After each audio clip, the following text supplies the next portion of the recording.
මට සමා වෙන්න තමයි කවියේ නම. මම ආත්ම විශ්වාස කරන්නේ නෑ තමයි. ඒත් බැරි වෙලාවත් තව ආත්මයක් හම්බුනොතින් අපිට පුළුවන් වෙයිද ඒ ආත්මෙදිත් හම්බෙන්න.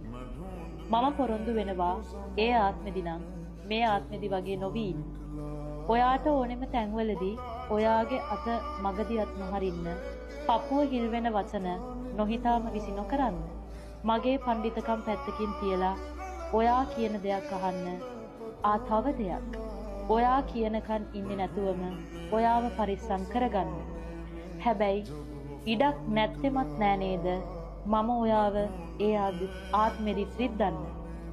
එක්කෝ අපි ආයෙ මුණ ගැහෙන්න ඕන නෑ. මේ යන විදියටම යන්න ඉඩ දෙන්න. හැබැයි එක දෙයක් කොහේ කොතනක හිටියත් කමක් නෑ. ඔයා සතුටින් ඉන්න. මට මග ඇරුණු තව දෙයක් තියෙනවා. ඉතින් මට සමාවෙන්න.